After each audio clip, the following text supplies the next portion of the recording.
Mutton soup.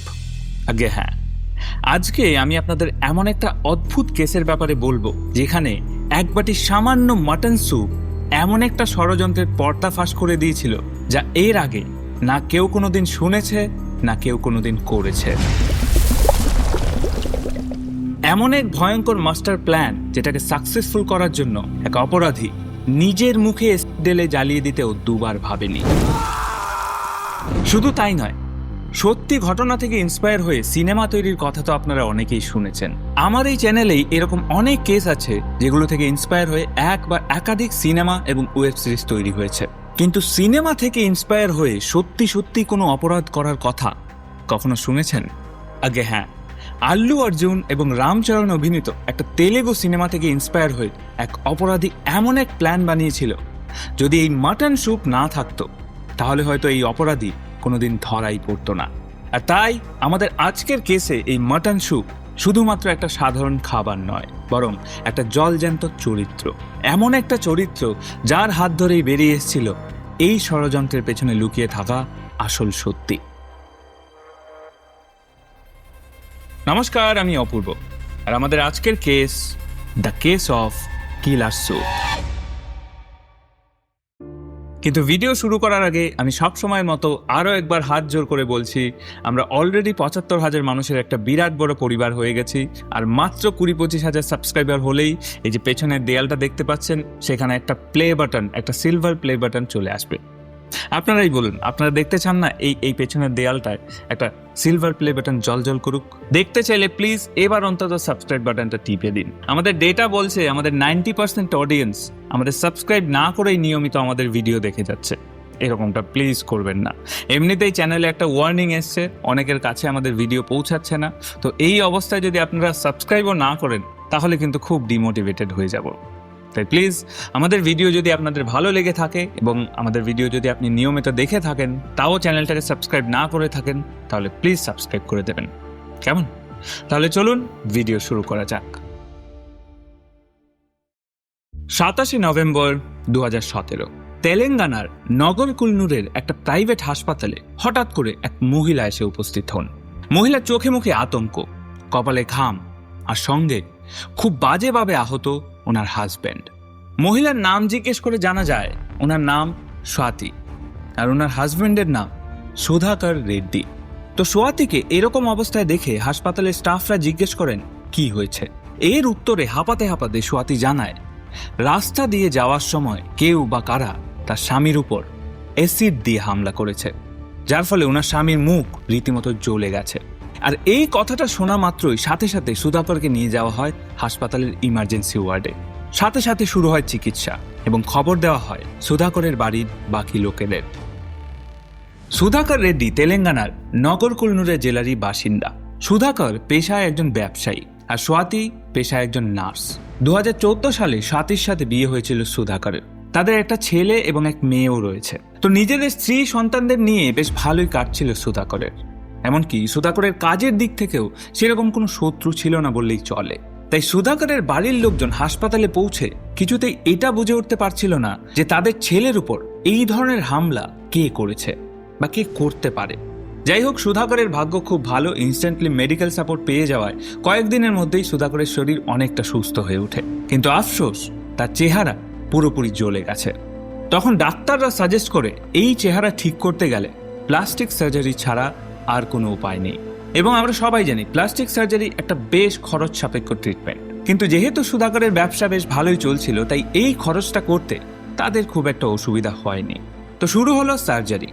In the mean time সুধাকরের মোটামুটি সমস্ত আত্মীয় স্বজনই জেনে গেছে এই দুর্ঘটনার ব্যাপারে। তো প্লাস্টিক সার্জারি শেষ হবার পর যখন সুধাকরের মা এবং ভাই হাসপাতালে তার সাথে দেখা করতে যায়, তখন তারা দেখে সুধাকরের পুরো মাথায় সাদা পট্টি বাঁধা, যার কারণে পরিবারের লোকজনের সাথে সে কোনো রকম কথাও বলতে পারেনি। তাছাড়া সার্জারির পর ডাক্তার সুধাকরকে কথা বলতে বারণ করে দিয়েছিল, কারণ এই অ্যাক্সিডেন্টের ফলে তার গলার ভোকাল কর্ড কিছুটা ড্যামেজ হয়েছে। তাই এই সময় কথা না বলাই ভালো। অন্যদিকে কোনো রকমের সলিড খাবার খেতেও বারণ করে দেয় সুধাকরকে, যেমনটা হয় হাসপাতালে কোনো বড়সড় সার্জারির পর অনেক কিছু মেনটেন করতে হয়। তো এই সব কিছু মেনটেন করে বেশ কয়েকদিনের মধ্যেই সুধাকর অনেকটা সুস্থ হয়ে ওঠে এবং সুধাকরের এই সেরে ওঠা দেখে পরিবারের লোকজনও সবাই খুব খুশি হয়। আর সোয়াতিকে দেখে মনে হয় হাজবেন্ড যে বেঁচে আছে তাতেই সে খুশি। এমনকি সুধাকরের ছেলে মেয়েরাও বিরাট এক্সাইটেড ছিল যে বাবা আবার সুস্থ হয়ে খুব তাড়াতাড়ি ফিরে আসবে। কিন্তু তাদের এই সমস্ত খুশি, সমস্ত আনন্দ এক নিমেষে ভেঙে চুরমার করে দিল এক বাটি মাটন স্যুপ। সুধাকরের পরিবারে কেউ হয়তো কখনো আন্দাজও করতে পারেনি এক বাটি মাটন স্যুপ তাদের গোটা জীবনটাকে এইভাবে উলটপালট করে দেবে। এবার এই অবধি শুনে যদি আপনি ভেবে থাকেন যে মাটন স্যুপে বিষ জাতীয় কিছু মেশানো ছিল, তাহলে ভুল ভাবছেন। স্যুপে কিচ্ছু মেশানো ছিল না, কিন্তু তাও এই স্যুপের মধ্যে লুকিয়ে ছিল এই কেসের আসল রহস্য। কি রহস্য সেটাই বলবো ভিডিওর নেক্সট চ্যাপ্টারে। কিন্তু নেক্সট চ্যাপ্টারে যাওয়ার আগে একটা কথা বলি, এই যে সুধাকর এত ইজিলি এত বড় একটা সার্জারি করিয়ে নিল, এই পরিমাণ টাকা কি কোনো সাধারণ 9 to 5 জব করে ইনকাম করা সম্ভব? না, এর জন্য প্রয়োজন ইনভেস্টমেন্ট, স্টক মার্কেটকে ভালোভাবে স্টাডি করে ইনভেস্ট করা। কিন্তু বেশিরভাগ মানুষই এটা বুঝতে পারে না শুরুটা কোথা থেকে করবে। তো তাদের জন্য আমি রিকমেন্ড করব মার্কেটুলসকে বেছে নেওয়ার জন্য। মার্কেটুলস একটি সেবি রেজিস্টার্ড অ্যাপ যা এখন অলমোস্ট সবাই ইউজ করছে। এখানে প্রতিদিন এক্সপার্টরা আপনাকে বলে দেবে কোথায় ইনভেস্ট করা উচিত আর কোথায় উচিত নয়। এই যে দেখুন, আমি অলরেডি এখানে লগ ইন করে নিয়েছি। এখানে এই যে ফলো ট্রেন্ড অপশনটা দেখতে পাচ্ছেন, এতে আপনি রিয়েল টাইম সেই ট্রেডগুলো দেখতে পাবেন যেখানে মানুষ প্রফিট করছে। আর চাইলে আপনিও একটা ক্লিকের মাধ্যমে এই প্রফিটেবল ট্রেডগুলোকে ফলো করতে পারবেন। এই দেখুন, আমি ফলো বাটনে ক্লিক করলাম। এখানে আপনি চাইলে খুব ছোট্ট ইনভেস্টমেন্ট দিয়েও ট্রেডিং শুরু করতে পারেন। আর যাদের ভয় লাগে যে যদি কোনো বড় ক্ষতি হয়ে যায়, তাদের জন্য রয়েছে ইনবিল্ট স্টপ লস ফিচার। এই ফিচার আপনার ট্রেডে নিজে থেকেই স্টপ লাগিয়ে দেবে, যাতে আপনার বেশি ক্ষতি না হয়। দেখুন, আমি একটা প্রফিটেবল ট্রেন্ড ফলো করছিলাম এবং এখন আমি স্টপ করছি অ্যান্ড প্রায় 1300 টাকার মতো প্রফিট বুক করে নিলাম। এই দেখুন, বহু ইউজার এখান থেকে একদিনে 14,000 টাকা অব্দি প্রফিট বুক করেছে। এই গত ডিসেম্বর মাসে 33,000-এরও বেশি এবং গোটা বছরে 5 লাখেরও বেশি প্রফিট বুক করেছে। আর সব থেকে খুশির খবর হচ্ছে মার্কেটুলস এখানে কোনো কমিশনও নেয় না।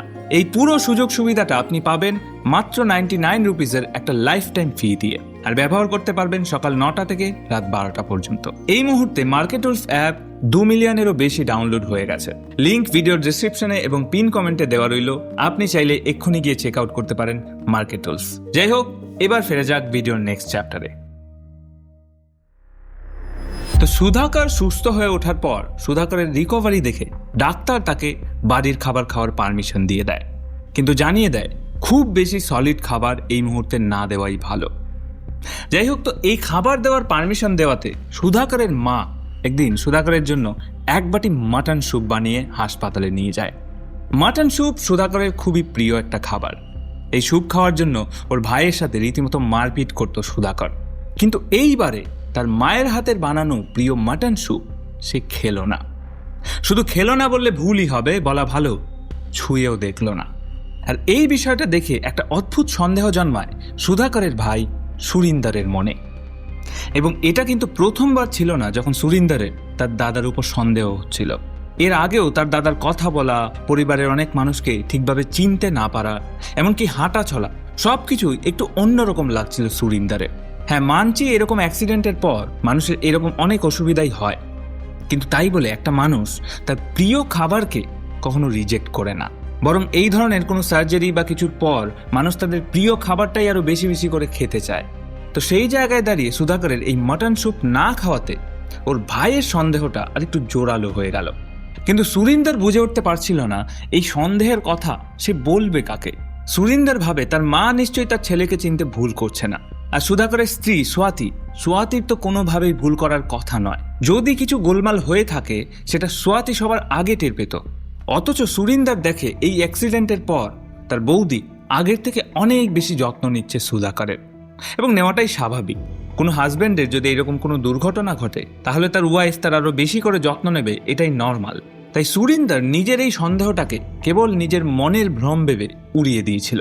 কিন্তু বাকি সব মনের ভ্রম বলে উড়িয়ে দিলেও দাদার এই মাটন স্যুপ না খাওয়াটা কিছুতেই মেনে নিতে পারছিল না সুরিন্দর। আর এই বিষয়টা নিয়ে ভাবতে ভাবতেই সুরিন্দরের হঠাৎ করে মনে পড়ে তার দাদার সাথে এত বড় একটা ঘটনা ঘটে গেল, তারপরেও কেউ কোনো পুলিশ কমপ্লেন করেনি কেন? না সোয়াতি, না পরিবারের অন্য কেউ।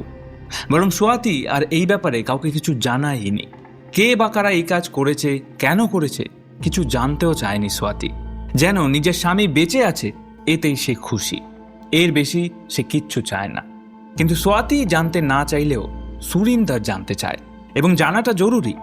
তাই সুরিন্দর দাদার সেফটির কথা ভেবেই লোকাল পুলিশ স্টেশনে একটা কমপ্লেন লেখাতে যায়। পুলিশ প্রথমেই তাকে জিজ্ঞেস করে সেই ঘটনার এতদিন পরে কেন কমপ্লেন লেখাতে এসছে।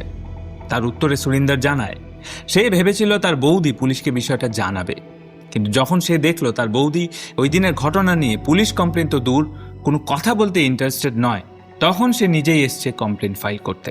পুলিশও প্রথম দিকে এই বিষয়টাকে খুব হালকাভাবেই নিচ্ছিল, কিন্তু তারপর সুরিন্দর যখন তার সন্দেহের কথা বলল তখন একটু নড়ে চড়ে বসলো পুলিশ ডিপার্টমেন্ট। সুরিন্দর একদম সরাসরি পুলিশকে বলে তার সন্দেহ হাসপাতালে যে মানুষটা বসে আছে সে তার দাদা সুধাকর নয়, সে অন্য কেউ। এবং এর কারণ হিসেবে সুরিন্দর তার দাদার মাটন স্যুপ না খাওয়ার ব্যাপারটা পুলিশকে জানায়। তখন পুলিশ একটু অবাক হয়েই বলে একটা স্যুপ না খাওয়ার জন্য কিভাবে কাউকে সন্দেহ করতে পারে। আর তখনই সুরিন্দর পুরো বিষয়টা খুলে বলে পুলিশকে, কিভাবে এই অ্যাক্সিডেন্টের পর থেকে তার দাদার কথা বলা থেকে শুরু করে তার ব্যবহার সবকিছুই কেমন যেন বদলে গেছে। এমনকি এই ঘটনার পর যখন পরিবারের কোনো সদস্য তার সাথে দেখা করতে এসছে, সে এমনভাবে তাদের সাথে কথা বলতো যেন তাদের সাথে এই প্রথম আলাপ হচ্ছে। ব্যাস, এই কথাটা শুনেই পুলিশেরও সন্দেহ জন্মায় সুধাকরের উপর। কারণ এসিডে জ্বললে মানুষের চেহারার ক্ষতি হতে পারে ঠিকই, কিন্তু কোনোভাবেই মানুষের মেমোরিতে কোনো এফেক্ট পড়ার কথা না। অন্তত ডাক্তাররা তো সুধাকরের রিপোর্টে সেরকম কিছু মেনশন করেনি। তাই এখান থেকেই শুরু হলো পুলিশ ইনভেস্টিগেশন। ডেকে পাঠানো হলো সুধাকরের স্ত্রী স্বাতীকে। স্বাতী তার প্রথম বয়ানে পুলিশকে জানায় সে আর সুধাকর সেদিন হেঁটে হেঁটে বাড়ি ফিরছিল। তখন রাস্তাঘাটে সেরকম একটা লোকজন ছিল না। তারপর হঠাৎ করেই মুখে পট্টি বাঁধা 4 জন লোক এসে ওদেরকে ঘিরে ধরে এবং কিছু বুঝে ওঠার আগেই তাদের মধ্যে একজন সুধাকরের মুখে এসিড ছুঁড়ে পালিয়ে যায়। তারপর স্বাতী ডিরেক্ট ওখান থেকেই সুধাকরকে নিয়ে ছুটে যায় হাসপাতালে। তো এই ঘটনাটা শোনার পর পুলিশ স্বাতীর কাছ থেকে এই ঘটনার সময় জানতে চায়। তখন স্বাতী জানায় এই ঘটনাটা ঘটেছিল 26 তারিখ সকালবেলা। অন্যদিকে ইনভেস্টিগেশনের জন্য যখন সুধাকরের মাকে ডাকা হয়, তিনি জানান 27 তারিখ সন্ধ্যাবেলা সুধাকরের সাথে তার কথা হয়েছিল। সুধাকর জানিয়েছিল তখন সে কাজ থেকে বাড়ি ফিরছে। সে জানিয়েছিল আর কয়েক মিনিটের মধ্যে বাড়ি ঢুকে যাবে, কারণ সেই সময় সুধাকরের ছেলে মেয়ে তাদের ঠাম্মির বাড়িতে ছিল।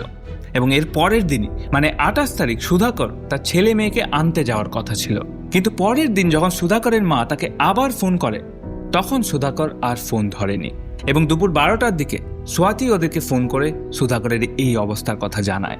এবার পুলিশ এই পর্যন্ত সবটা শুনে এটুকু বুঝতে পারে সুধাকরের মায়ের দেওয়া স্টেটমেন্টের সাথে স্বাতীর দেওয়া স্টেটমেন্টে টাইমের একটা হিউজ ডিফারেন্স আছে। এছাড়াও স্বাতী খুব অদ্ভুতভাবে বারবার তার বয়ান বদলাচ্ছিল। সে কোনোভাবেই ঘটনার সঠিক সময়টা বলতে পারছিল না। আর সব থেকে সন্দেহের বিষয় হলো এত বড় একটা অ্যাটাকের পরেও স্বাতী কোনো পুলিশ কমপ্লেন করলো না। আর এই বিষয়টাই খুব অদ্ভুত লাগে পুলিশের। তাই পুলিশ সরাসরি সন্দেহ করে স্বাতীর উপর। অন্যদিকে সুধাকরের যে কন্ডিশন তাতে সে নিজেও পুলিশের কাছে কোনো স্টেটমেন্ট দিতে পারছে না, কারণ হাসপাতালে এই অবস্থায় থাকা কোনো পেশেন্টকে ইন্টারোগেশন করা যায় না। তাই পুলিশ প্রথমে ঠিক করে সুধাকরের ফিঙ্গারপ্রিন্ট কালেক্ট করতে হবে, কিন্তু এই অবস্থায় সরাসরি কিছু করলে অপরাধী সাবধান হয়ে যাবে। তাই যা করার গোপনেই করতে হবে। তাই পুলিশ কাউকে না জানি গোপনে হাসপাতাল থেকে সুধাকরের ফিঙ্গারপ্রিন্ট জোগাড় করে। আর অন্যদিকে সুধাকরের ভাই সুরিন্দরকে সুধাকরের অরিজিনাল আধার কার্ডটা নিয়ে পুলিশ স্টেশনে যেতে বলে, কারণ সুধাকরের অরিজিনাল বায়োমেট্রিক ফিঙ্গারপ্রিন্ট এখন শুধুমাত্র পাওয়া যাবে আধার কার্ডেই। আর এই দুটো ফিঙ্গারপ্রিন্ট একবার ম্যাচ করালেই বোঝা যাবে আসল সত্যিটা কি। তো কথা মতো সুরিন্দর দাদার আধার কার্ড নিয়ে পৌঁছে যায় পুলিশ স্টেশনে এবং এরপর শুরু হয় বায়োমেট্রিক টেস্ট। এবং তাতে যা রেজাল্ট আসে সেটা দেখে চমকে যায় সবাই। হাসপাতাল থেকে নেওয়া সুধাকরের ফিঙ্গারপ্রিন্ট আর আধার কার্ডে থাকা সুধাকরের ফিঙ্গারপ্রিন্ট ম্যাচ করলো না। এবং তখন আর পুলিশের বুঝতে বাকি রইল না এই গোটা ষড়যন্ত্রের পেছনে লুকিয়ে থাকা আসল রহস্য। হাসপাতালের বেডে শুয়ে থাকা মানুষটাকে সবাই সুধাকর ভেবে এত যত্ন করছে, কিন্তু সে সুধাকর নয়, সে অন্য কেউ। কিন্তু এবার সবথেকে বড় প্রশ্ন, এই ব্যক্তি তাহলে কে এবং সে কেন নিজেকে সুধাকর প্রমাণ করতে চাইছে? আর তার থেকেও বড় প্রশ্ন হচ্ছে, এই ব্যক্তি যদি সুধাকর না হয় তাহলে সুধাকর এখন কোথায়? এইবার যদি চ্যানেলটাকে সাবস্ক্রাইব না করেন, আমি বলছি আমি কিন্তু এরকম হাফ গল্প বলেই ভিডিও শেষ করে দেবো, ঠিক আছে? সেটা কি ভালো হবে? ভালো হবে না তো? তাহলে প্লিজ একটু সাবস্ক্রাইব করে দিন। বিশ্বাস করুন, আপনার একটা ক্লিক আমাদের কাছে অনেক অনেক অনেক বড় মোটিভেশন, তাই প্লিজ। যাই হোক, যেটা বলছিলাম, তো ফিঙ্গারপ্রিন্ট যখন ম্যাচ করলো না, তখন পুলিশের কাছে একটাই উপায় বেঁচে থাকে, সেটা হচ্ছে সোয়াতি। কারণ এই ঘটনার একদম শুরু থেকে শেষ অবধি কেবল একটাই মানুষ নিজের চোখে দেখেছে, আর সেটা হচ্ছে সোয়াতি। তাই পুলিশের ধারণা সেদিন এমন কিছু ঘটেছে যেটা কেবল সোয়াতিই জানে। তাই আবার ডেকে পাঠানো হয় সোয়াতিকে। আবার শুরু হয় জিজ্ঞাসাবাদ, এবং বেশ কয়েক ঘন্টা জিজ্ঞাসাবাদ চলার পর সোয়াতি পুলিশকে এমন কিছু জানায় যেটা শোনার জন্য প্রস্তুত ছিল না কেউই। সোয়াতি পুলিশকে বলে, সুধাকর আসলে 26শে নভেম্বর রাতেই মারা গেছিল। কি শুনে অবাক লাগছে তো? তাহলে চলুন সোয়াতির স্টেটমেন্টটাই সরাসরি আপনাদেরকে বলি। সোয়াতির কথা অনুযায়ী সুধাকরের সাথে বিয়ে হবার পর সে বেশ খুশিই ছিল। তারপর 2 বছরের মধ্যেই 2 সন্তান নিয়ে আরও বেশি সুন্দর হয়ে উঠেছিল তাদের পরিবার। কিন্তু এই গল্পটা একটা নতুন মোড় নেয় 2016 সালের শেষের দিকে, যখন 2টি সন্তানের জন্ম দেওয়ার পর সোয়াতির শরীর ধীরে ধীরে ভাঙতে শুরু করে। যত দিন যায় তার কোমর এবং হাঁটুর যন্ত্রণা বাড়তে থাকে, যার জন্য সুধাকর তাকে নিয়ে যায় ডাক্তারের কাছে। তখন ডাক্তার সোয়াতিকে ফিজিওথেরাপি নেওয়ার জন্য সাজেস্ট করে, এবং ডাক্তারের কথা মতো সুধাকর একজন ভালো ফিজিওথেরাপিস্ট খুঁজে দেয় সোয়াতির জন্য। সেই থেরাপিস্টের নাম রাজেশ রেড্ডি। তো কয়েকদিনের মধ্যেই সোয়াতির থেরাপি শুরু হয় রাজেশ রেড্ডির কাছে। প্রথম দিকে রাজেশ সোয়াতির বাড়ি গিয়েই কাজ করত, কিন্তু কিছুদিন পরেই তার বিজি স্কেডিউলের জন্য সোয়াতিকে নিজেই আসতে হতো থেরাপি সেন্টারে। আর এই থেরাপি সেন্টারে থেরাপি চলাকালীনই অল্প স্বল্প কথাবার্তার মাধ্যমে রাজেশের সাথে বন্ধুত্ব শুরু হয় সোয়াতির। তারপর ধীরে ধীরে ফোনে ফোনে বাড়তে থাকে কথাবার্তা, এবং একসময় এই থেরাপিস্ট আর পেশেন্টের সম্পর্ক রূপ নেয় প্রেমের। এবং মাত্র অল্প কিছু দিনের মধ্যেই তাদের প্রেমের সম্পর্ক এতটাই গভীর হয়ে যায় যে দুজন দুজনকে বিয়ে করার সিদ্ধান্ত নেয়। কিন্তু তাদের এই একসাথে থাকার মাঝে একমাত্র বাধা ছিল সোয়াতির হাজব্যান্ড সুধাকর রেড্ডি। কিন্তু সোয়াতি সুধাকরকে ডিভোর্স দিতে চাইছিল না, কারণ তার সাথে ডিভোর্স হয়ে গেলে সোয়াতি সুধাকরের সম্পত্তিও হারাবে, আর সেটা কিছুতেই হতে দেওয়া যাবে না। তাই সোয়াতি এবং রাজেশ মিলে এমন একটা মাস্টার প্ল্যান তৈরি করে যা এর আগে না কেউ কোনোদিন করেছে, না কেউ ভেবেছে।